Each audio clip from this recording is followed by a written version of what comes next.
إن الحمد لله نحمده ونستعينه ونستغفره ونعوذ بالله من شرور أنفسنا ومن سيئات أعمالنا ومن يهده الله فلا مضل له ومن يضلله فلا هادي له وأشهد أن لا إله إلا الله وأشهد أن محمدا عبده ورسوله أعوذ بالله من الشيطان الرجيم بسم الله الرحمن الرحيم يا أيها الذين آمنوا اتقوا الله حق تقاته ولا تموتن إلا وأنتم مسلمون يا أيها الناس اتقوا ربكم الذي خلقكم من نفس واحدة وخلق منها زوجها وبث منهما رجالا كثيرا ونساء واتقوا الله الذي تساءلون به والأرحام إن الله كان عليكم رقيبا يا أيها الذين آمنوا اتقوا الله وقولوا قولا سديدا يصلح لكم أعمالكم ويغفر لكم ذنوبكم ومن يطع الله ورسوله فقد فاز فوزا عظيما أما بعد فإن أصدق الحديث كتاب الله وخير الهدي هدي محمد صلى الله عليه وسلم وشر الأمور محدثاتها وكل محدثة بدعة وكل بدعة ضلالة وكل ضلالة في النار. قال الله تبارك وتعالى في كلامه المجيد أعوذ بالله من الشيطان الرجيم بسم الله الرحمن الرحيم شهر رمضان الذي أنزل فيه القرآن رب اشرح لي صدري ويسر لي أمري واحلل عقدة من لساني يفقهوا قولي رب زدني علما اللهم رب زدني علما.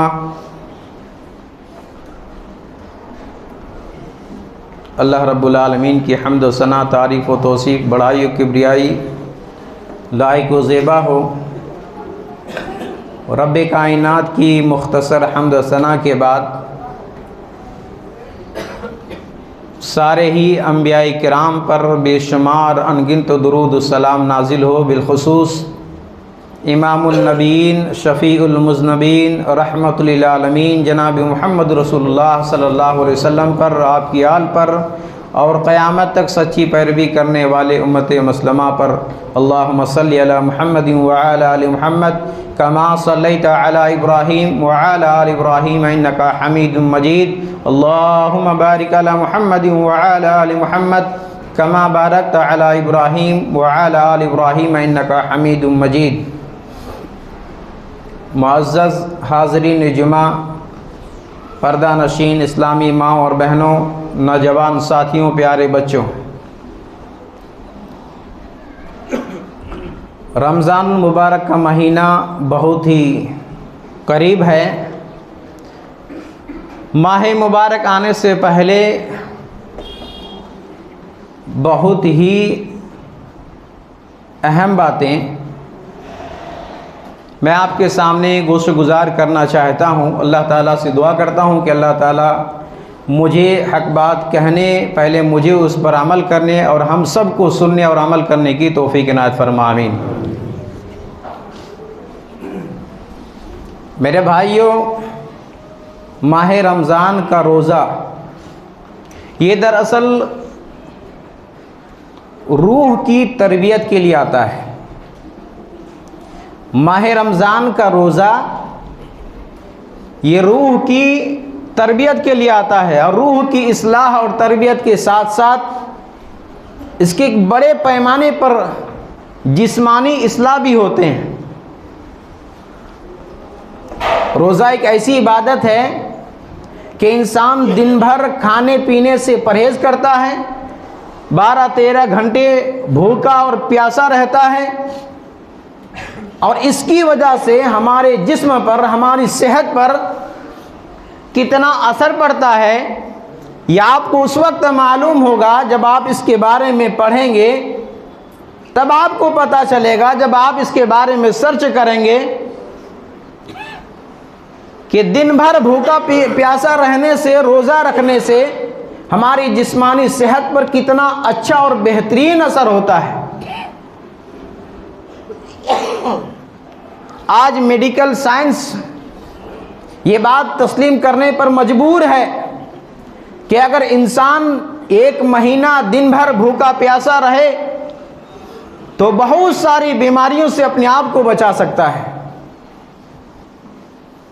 سائنس یہاں تک کہنے پر مجبور ہے کہ کینسر جیسے بیماری کا علاج، یہ بیماری نہ ہو نہ آئے جسم پر، اس کے لیے ہر انسان کو چاہیے کہ 1 مہینہ دن بھر بھوکا پیاسا رہے۔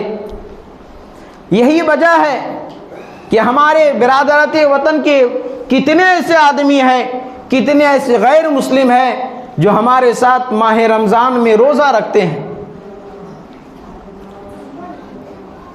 لیکن ان کے روزہ رکھنے کا مقصد جسمانی فوائد ہیں، جسمانی فائدے حاصل کرنے ہیں۔ اور جن کی بات کر رہا ہوں کوئی ایسے ویسے آدمی نہیں، ان روزہ رکھنے والوں میں ڈاکٹر بھی ہیں، انجینئر بھی ہیں، بڑے بڑے افسر بھی ہیں، لیکن ان کے اور ہمارے روزے رکھنے میں جو فرق ہے وہ یہ ہے، وہ تو دنیاوی مقاصد کے لیے روزہ رکھتے ہیں کہ جسمانی صحت تندرست رہے، بیماری نہ لگے، لیکن ہمارے اور ان کے روزوں میں فرق یہ ہے کہ روزہ ایک عبادت ہے۔ ہمارے روزہ رکھنے کا مقصد یہ ہے کہ اللہ کا حکم ہے، اللہ کے حکم کی تعمیل کرتے ہوئے اللہ تعالیٰ کو خوش کرنے کے لیے، اللہ تعالیٰ کو راضی کرنے کے لیے ہم اور آپ روزہ رکھتے ہیں۔ میرے بھائیوں، حدیث کے اندر یہ کہا گیا ہے، حدیث قدسی ہے، اللہ فرماتا ہے الصوم لی وانا اجزی بہ، کہ بندہ روزہ میرے لیے رکھتا ہے اور اس کا جو ثمرہ ہے، اس کا جو بدلہ ہے وہ میں خود دوں گا۔ اب ذرا تصور کریں، سوچیں کہ ساری عبادتیں ہم کس کے لیے کر رہے ہیں؟ ساری عبادتیں اللہ کے لیے ہو رہی ہے، ہم اللہ کے لیے انجام دے رہے ہیں۔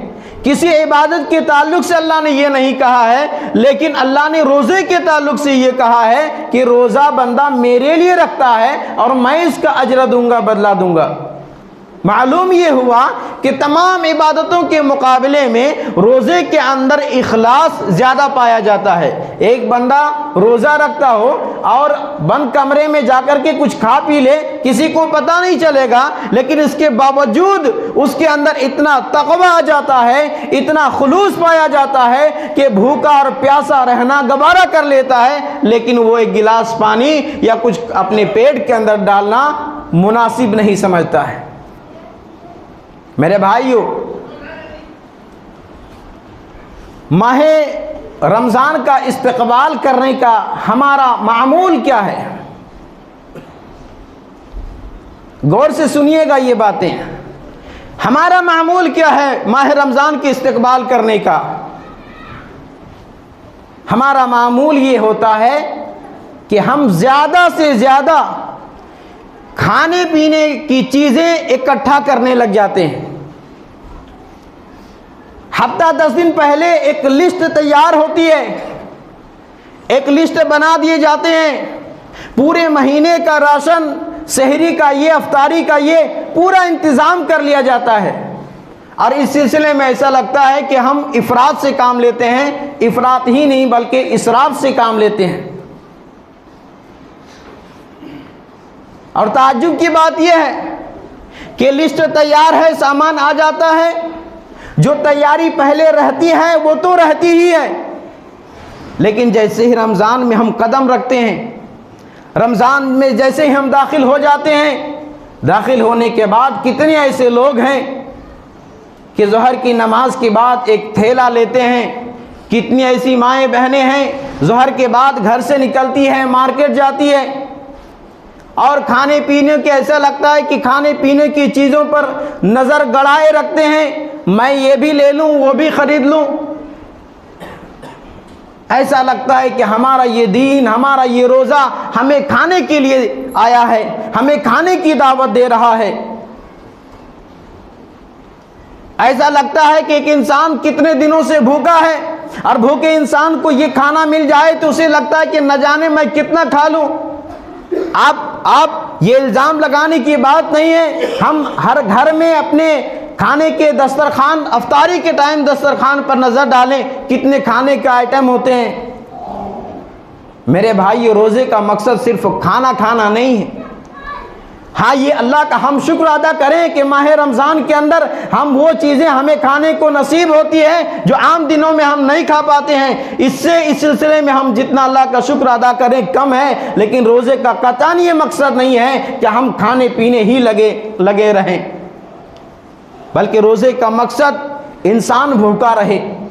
روزے کا مقصد انسان کو بھوک پیاس کا احساس ہو۔ ہمیں یہ پتہ چلے کہ غریب اور مسکین کی یہاں جب وہ 1-2 ٹائم کا کھانا نہیں کھاتے ہیں، وہ کس طرح دن بھر وہ بھوکا کاٹتے ہیں، رات کو کیسے بھوکا سوتے ہیں۔ یہ روزہ ہمیں بھوک کا احساس دلانے کے لیے آیا ہے۔ لیکن یہاں ہمارا سوچ ہی کچھ اور ہے۔ انسان سوچتا ہے جیسے ہی روزہ ہمارا مکمل ہوگا، غروب آفتاب سے لے کر کے سحری تک انسان اتنا کھاتا ہے کہ مت پوچھئے۔ وہ سوچتا ہے کہ کل روزہ رکھنا ہے۔ بسا اوقات انسان کھاتے کھاتے اسی دسترخوان سے ہاسپٹل تک چلا جاتا ہے۔ میرے بھائیو، ہمارا دین، ہماری شریعت یہ کھانے پینے کا نام نہیں ہے، کھانے پینے کا دین نہیں ہے۔ یہ الگ بات ہے کہ جتنی ضرورت ہے شریعت نے اتنی اجازت بھی دی ہے، لیکن رمضان آنے کے بعد بہت سے لوگ اس فکر میں لگ جاتے ہیں کہ افطاری میں آج ہم انتظام کیا کریں گے، سحری میں ہمارا کھانا کیا ہوگا۔ یہ بھی غور کرنے کی بات ہے، بیچاری ہماری گھر کی عورتیں، مائیں بہنیں ظہر کے بعد سے کچن میں جو داخل ہوتی ہے، مائیں بہنیں آئی ہوئی ہیں، سنیں، آپ کا کام صرف یہ کھانا پینا نہیں ہے۔ رمضان کے روزے اور برکات حاصل کرنا جس طرح مرد کرتے ہیں، اسی طرح عورت کی بھی ذمہ داری ہے کہ کھانے پینے کو ایک کنارے کریں۔ آج مائیں بہنیں کا حال کیا ہے؟ کچن میں جو داخل ہوئی ظہر کے بعد تو بامشکل عصر کی نماز پڑھتی ہوگی، ورنہ اپنے کام کو تمام کرتے کرتے افطار کا ٹائم ہو جاتا ہے۔ بسا اوقات تو ہماری مائیں بہنیں کچن ہی میں افطار کرتی ہیں۔ تو پورا دیکھیں ہمارا رمضان کے شروع سے لے کر کے آخر تک کیا انہی چیزوں میں محدود ہے، کھانے پینے ہی میں؟ میرے بھائیوں، ایک انسان کو چاہیے، ایک انسان، اللہ کے نبی صلی اللہ علیہ وسلم کی حدیث ابو داؤد کے اندر کہ ما ملا آدمی ویاء شر من بطنہ بحسب ابن آدم، اللہ کے نبی صلی اللہ علیہ وسلم فرماتے ہیں ایک انسان کے لیے، ایک انسان کا اپنے پیٹ سے زیادہ برا کوئی برتن نہیں ہوتا ہے بھرنے کے لیے۔ ایک انسان کو اپنے پیٹ سے زیادہ برا کوئی برتن نہیں ہوتا ہے بھرنے کے لیے۔ بحسب ابن آدم اکلات یقیمن صلبہ، اللہ کے نبی صلی اللہ علیہ وسلم فرماتے ہیں ایک انسان کے لیے اتنا چند لقمہ ہی کافی ہے جو اس کے پیٹ کو سیدھا رکھ سکے۔ فَإِن كَانَ لَا مَحَالَةَ، اور اگر اس سے کھانے کی زیادہ ضرورت پڑ ہی جائے، ضروری بن ہی جائے، تو اللہ کے نبی صلی اللہ علیہ وسلم کی تعلیم ہے ہم اپنے پیٹ کو 3 حصہ میں بانٹ دیں۔ فَثُلُثٌ لِطَعَامِهِ، تہائی حصے کے اندر آپ کھانا کھائیں، وَثُلُثٌ لِشَرَابِهِ، تہائی حصے میں آپ پانی پئیں، وَثُلُثٌ لِنَفْسِهِ، اور تہائی حصے کے اندر سانس لینے کی جگہ باقی رکھیں۔ بسا اوقات انسان کبھی کبھی اتنا کھا لیتا ہے سانس لینے کی جگہ نہیں، بیمار پڑ جاتا ہے۔ میرے بھائیو، ہمارا یہ دین، ہماری شریعت اس کی تعلیم نہیں دیتی ہے۔ یہ ماہ رمضان کا روزہ ہمیں احساس دلاتا ہے کہ بھوکا رہنا ضروری ہے، بھوک کا احساس ہمارے اندر پیدا ہو۔ میرے بھائیو، آئیے آگے بڑھتے ہیں۔ ماہ رمضان میں جو ہی ہم داخل ہوتے ہیں، پہلا کام ہمارے لیے کیا کرنا ضروری ہو جاتا ہے؟ پہلا عمل کیا ہے جس عمل کو انجام دے کر کے ہم رمضان کی برکتوں کو حاصل کر سکتے ہیں؟ سب سے پہلا کام یہ ہے قیام اللیل کا اہتمام کریں، قیام اللیل کا اہتمام کریں۔ غور کیجئے گا، جو عمل ہمیں کرنا چاہیے اور جتنا اہتمام کے ساتھ کرنا چاہیے ہم اتنا ہی اس عمل سے دور بھاگتے ہیں۔ بسا اوقات ایسا لگتا ہے ماہ رمضان میں کتنے ایسے لوگ ہیں عشاء کی نماز پڑھتے ہیں اور نماز پڑھ کے ایسے ہی صفوں کو چیرتے ہوئے بھاگتے ہیں، کوئی پکڑ نہ لے انہیں، ان کی مجبوری نہ بن جائے کہ تراویح پڑھنا پڑے۔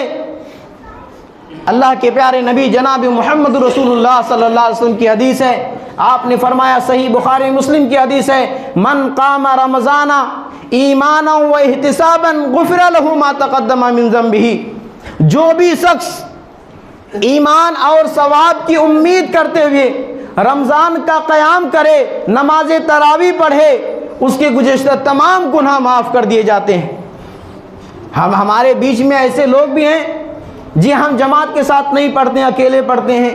میرے بھائیو، عام دنوں میں یہ نماز اکیلے پڑھتے ہیں اچھی چیز ہے، لیکن رمضان کا مسئلہ اس سے الگ ہے۔ اللہ کے نبی صلی اللہ علیہ وسلم کی ایک دوسری حدیث جو جامع ترمذی کے اندر موجود ہے، آپ نے فرمایا، من قام مع الامام، جو بھی شخص امام کے ساتھ قیام کرے یعنی نماز تراویح پڑھے، حتی ینصرف کتب لہ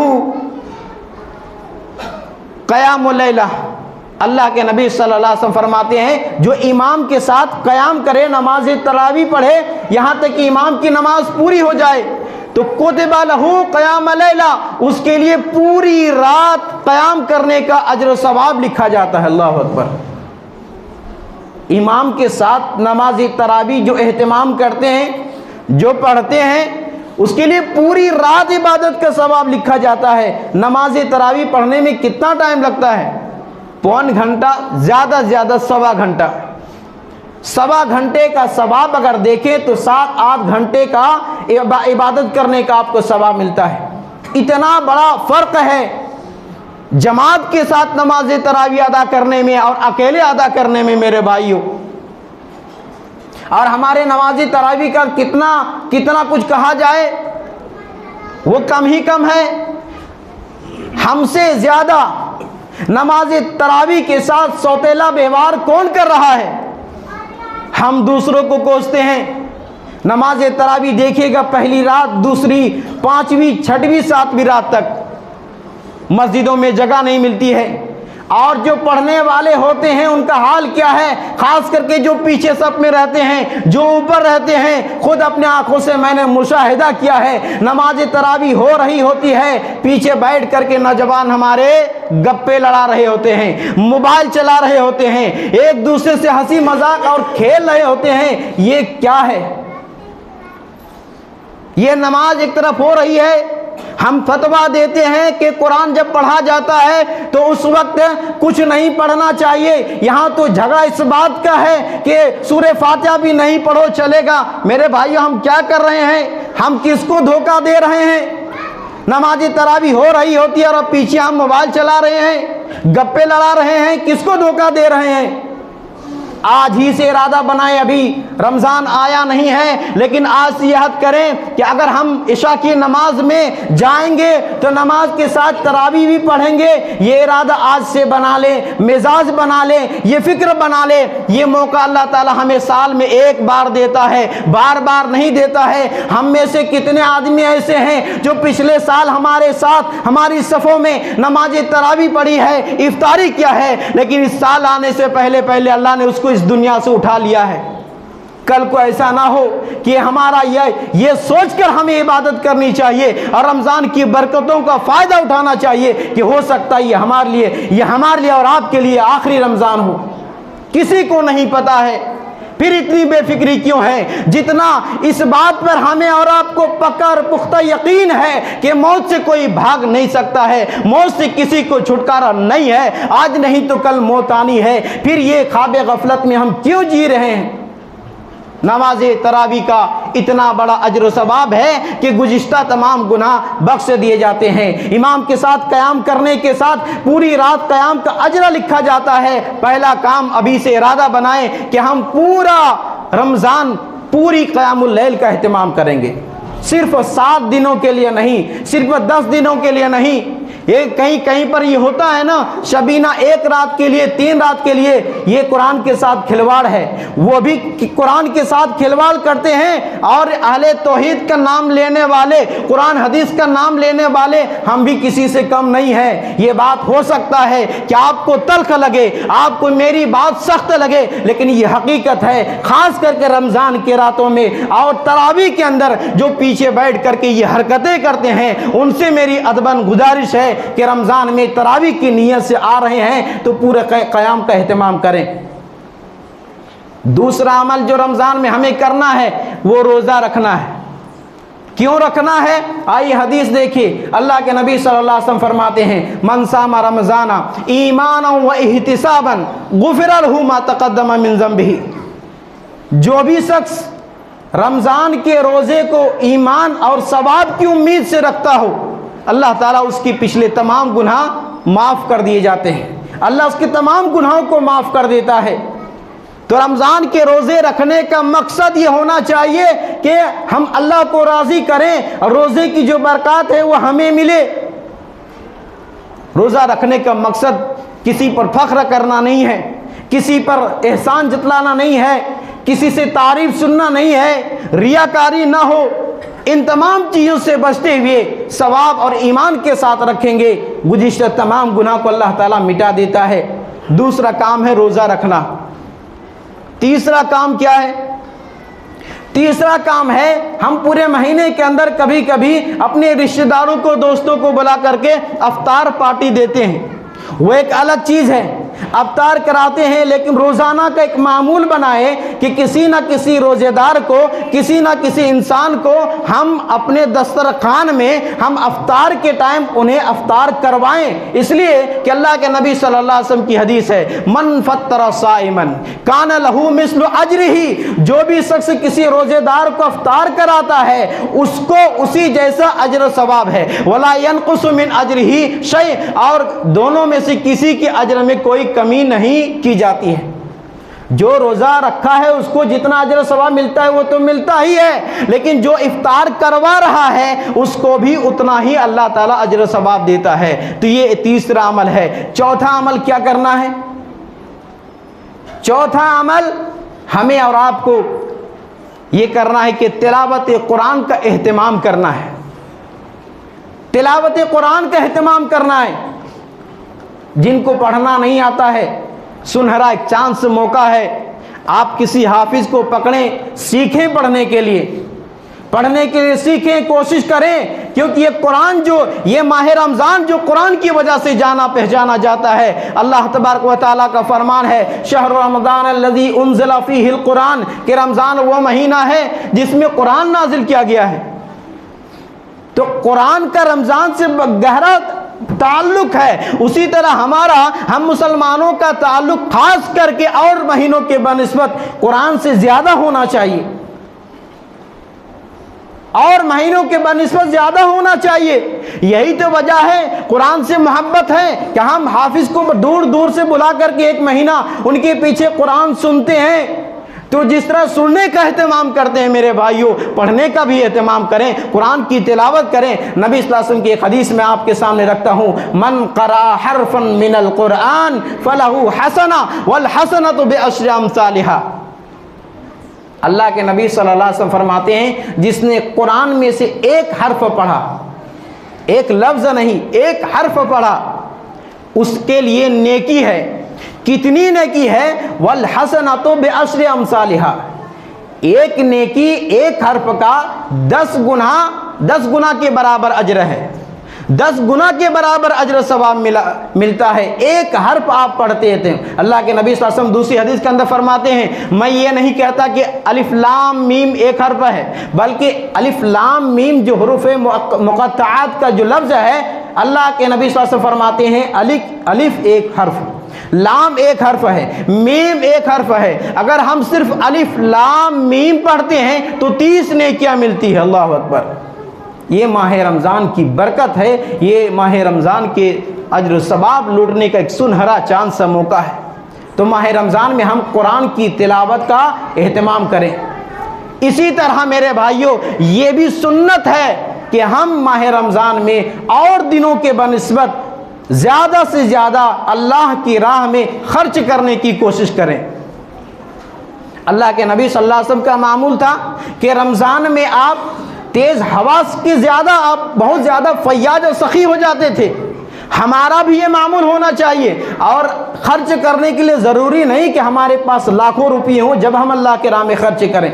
ایک حدیث میں ہے کہ جہنم کی آگ سے بچنے کے لیے ضروری ہے کہ ایک کھجور کے گھٹلی ہی کیوں نہ ہو، وہ بھی اللہ کے راہ میں صدقہ کر دو، خیرات کر دو۔ اس لیے ہماری استطاعت کے مطابق ہمارے اندر جتنی طاقت ہے ہم اللہ کے راہ میں خرچ کریں۔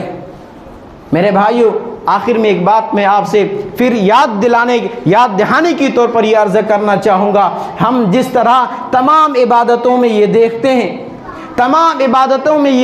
ہیں کہ سنت رسول صلی اللہ علیہ وسلم کے مطابق ہونی چاہیے، نماز ہو، زکوٰۃ ہو، صدقات و خیرات ہو، اور نماز کے جو طریقے ہیں وہ ہو، وضو کے طریقے ہیں وہ ہو، کوئی سا بھی عمل ہو، اسی طرح ہمارے اور آپ کے لیے ضروری ہے کہ رمضان کے روزے کا اہتمام بھی ہم اسی طرح کریں جس طرح اللہ کے نبی صلی اللہ علیہ وسلم نے عمل کر کے دکھائے ہیں۔ سحر کا بھی انتظام اسی طرح کریں، افطاری کا بھی انتظام اسی طرح کریں۔ آپ ذرا دیکھیے نبی صلی اللہ علیہ وسلم کی دسترخوان افطاری کے ٹائم میں کیا کچھ ہوتا تھا، ہمارے دسترخوان میں افطاری کے ٹائم کیا کچھ ہو رہا ہے۔ نبی صلی اللہ علیہ وسلم کے اگر دسترخوان دیکھا جائے، پانی، کھجور، ستو کے علاوہ کوئی اور چیز ہمیں نظر ہی نہیں آ رہا ہے۔ تو صرف ہم معمول نہ بنائے کھانے پینے کو، روزے کا جو مقصد ہے اس مقصد کو سامنے رکھیں کہ لعلکم تتقون، ہمارے اندر تقوی پیدا ہو، ہم پرہیزگار بن جائیں، ہم اللہ سے ڈرنے والا بن جائیں، ہم اپنے دلوں کو دوسروں کے تعلق سے صاف کریں، جو میل گندگی ہے اسے ہم دور کریں۔ میرے بھائیوں، روزے کے اسباق بہت سارے ہیں، انشاءاللہ آنے والے جمعہ ہم اور آپ ماہ رمضان میں داخل ہو جائیں گے۔ پھر آنے والے جمعہ انشاءاللہ میری کوشش رہے گی کہ زکوٰۃ کے تعلق سے میں آپ کے سامنے گفتگو کروں۔ اب آخر میں اللہ تعالیٰ سے دعا کرتا ہوں کہ اللہ تعالیٰ مجھے اور سننے والے کو ان تمام باتوں پر غور و فکر کرنے اور عمل کرنے کی توفیق عنایت فرما۔ العالمین، ماہ رمضان آنے والا ہے، ہمیں نیکیوں کے ساتھ رمضان کے برکتوں کو حاصل کرنے کی توفیق عنایت فرما۔ گناہوں کو چھوڑ کر کے نیک اعمال کے ذریعے ماہ رمضان کا استقبال کرنے کی توفیق عنایت فرما۔ العالمین، ہم سب کو ہدایت دے اور نیک ہدایت عطا فرما۔ ہم سب کو پابندی کے ساتھ ماہ رمضان کی تمام برکتوں کو حاصل کرنے کی توفیق عنایت فرما۔ آمین یا رب العالمین۔